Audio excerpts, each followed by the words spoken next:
Bismillahirrahmanirrahim. Assalamualaikum warahmatullahi wabarakatuh. Puji syukur kehadirat Allah Subhanahu wa Ta'ala, Tuhan Sang Maha Pencipta yang menciptakan segala makhluk ciptaannya yang ada di planet bumi ini. Salawat dan salam kita aturkan kepada baginda Nabi besar Muhammad Rasulullah Sallallahu Alaihi Wasallam, seorang revolusioner Islam yang atas perjuangan beliau sehingga Islam hadir ke seluruh penjuru bumi ini. Baik sahabat-sahabat sekalian, saya ingin merespon komentar yang mengomentari konten saya yang saya terbitkan beberapa hari yang lalu, yang dimana konten saya itu mengatakan atau mengungkap fakta kebohongan Kosman Cornelius alias Muhammad KC, dimana di komentarnya itu memberi komentar seperti ini, ya buktikan dong kalau benar-benar Muhammad KC itu melakukan kebohongan. Baik saudara, saya akan buktikan atau saya penuhi permintaan dari sahabat kita yang nama akun Ice Blue atau Blue Ice, ya dibalik begitu nggak apa-apa. Tapi saya akan merespon pertanyaannya, meminta untuk membuktikan di mana kebohongan Muhammad KC. Ya, ada 3 kebohongan yang dilakukan oleh Kosman Cornelius dalam melakukan kebohongan publik, yang mana 3 narasi yang dibangun oleh seorang Kosman Cornelius dalam melakukan kebohongan di publik.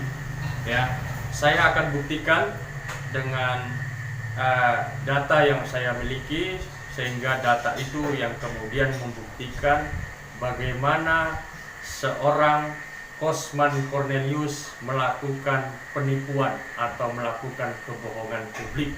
Ya, karena Kosman Cornelius memfitnah agama saya dan kitab suci saya, maka sudah sepantasnya saya mengcounter semua kebohongan-kebohongan yang dilakukan oleh seorang Muhammad KC alias Kosman Cornelius. Pertama, seorang Kosman Cornelius memberi narasinya, di dalam narasinya maksud saya, memberi pendapat bahwa Al-Quran tidak ada perintah sholat. Kebohongan yang pertama. Yang kedua adalah Kosman Cornelius dalam narasinya mengatakan bahwa kitab kuning dijadikan rujukan seluruh umat Islam di dunia ini, bahkan di Arab Saudi. Ya. Kemudian yang ketiga, kebohongan Kosman Cornelius adalah mengatakan bahwa dia adalah seorang ulama atau seorang kiai atau seorang ustadz. Baik, yang pertama akan saya buktikan bahwa kebohongan Muhammad KC yang mengatakan bahwa di dalam Al-Quran tidak ada perintah sholat, maka saya akan buktikan bahwa perintah sholat di dalam Al-Quran itu ada. Bismillahirrahmanirrahim. Allah Subhanahu wa Ta'ala memerintahkan ciptaannya untuk menjalankan sholat 5 waktu. Perintah sholat dalam Al-Quran yang menghubungkan seseorang dengan Tuhannya. Allah Subhanahu wa Ta'ala berfirman di dalam Al-Quran surah Al-Baqarah ayat 45, dan mohonlah pertolongan kepada Allah dengan sabar dan sholat, dan sholat itu sungguh berat kecuali bagi orang-orang yang khusyuk. Al-Quran surah Al-Baqarah ayat 45. Kemudian sahabat-sahabat sekalian, surah yang kedua yang membuktikan adanya perintah sholat di dalam Al-Quran. Bismillahirrahmanirrahim. Dirikanlah sholat sesudah matahari tergelincir sampai gelap malam, dan dirikanlah sholat subuh. Sesungguhnya sholat subuh itu disaksikan oleh para malaikat. Al-Quran surah Al-Isra ayat 78. Jadi di sini saudara, saya membuktikan bahwa di dalam Al-Quran itu ada perintah sholat. Tidak seperti apa yang dikatakan oleh Kosman Cornelius dalam melakukan kebohongan publik yang mengatakan tidak ada tidak ada perintah sholat di dalam Al-Quran. Ya, hanya sebagian surat ayat Al-Quran yang saya berikan, yang saya buktikan bahwa perintah sholat di dalam Al-Quran itu ada. Silakan dibuka surat Al-Isra ayat 78 dan Al-Baqarah ayat 45. Baik, yang kedua yang ingin saya counter atau saya ingin memenuhi permintaan atau komentar dari sahabat kita dengan nama akun Ice Blue atau Blue Ice begitu ya. Yang kedua, kebohongan Muhammad Kaceh yang kedua mengatakan bahwa kitab kuning ya atau kitab gundul ya itu dijadikan rujukan seluruh umat Islam di dunia ini. Ini adalah kebohongan, saudara. Ya, para jamaah tabligh ya, yang kita kenal jamaah tabligh itu tidak menggunakan kitab kuning. Kitab yang jadi rujukan oleh jamaah tabligh ya, itu namanya Fadilah Amal. Ya. Kemudian saya berpaham Muhammadiyah. Saya tidak menggunakan kitab kuning itu yang dikatakan oleh seorang Kosman Cornelius. Terlebih daripada itu, Kosman Cornelius di dalam narasinya mengatakan bahwa kitab kuning itu dijadikan rujukan oleh seluruh umat Islam di bumi ini, saudara. Bagaimana mungkin ya seluruh umat Islam dikatakan menjadikan rujukan kitab kuning itu sebagai landasan keimanan?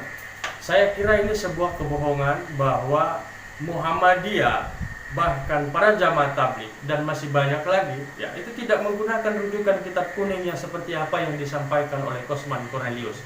Ini adalah sebuah bukti kebohongan. Kemudian selanjutnya adalah Kosman Cornelius mengatakan bahwa dia adalah seorang ustadz, dia adalah seorang kiai, sudah menunaikan ibadah haji 3 kali. Tetapi Kosman Cornelius ya tidak berani memberikan klarifikasi atau diuji kebenarannya. Ini adalah bukti bahwa Kosman Cornelius melakukan kebohongan. Saya kira hanya ini yang bisa saya tanggapi permintaan dari sahabat-sahabat yang mengomentari konten yang saya terbitkan. Saya kira dari ketiga pendapat ini ya, bahwa di sini membuktikan seorang Kosman Cornelius atau seorang Muhammad Kaceh sangat melakukan sesuatu yang tidak benar atau melakukan kebohongan dan pembodohan publik.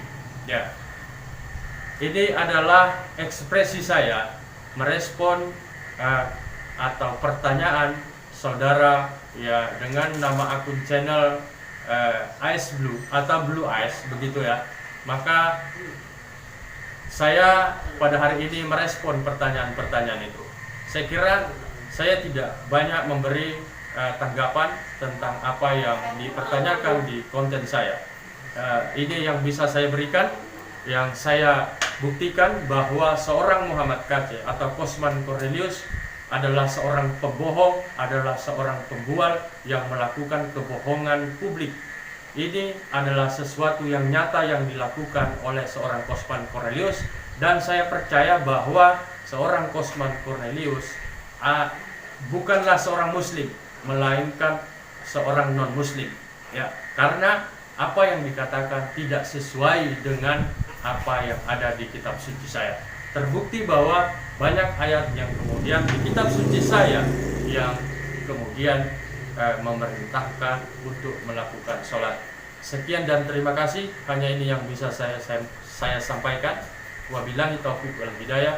Wassalamualaikum warahmatullahi wabarakatuh.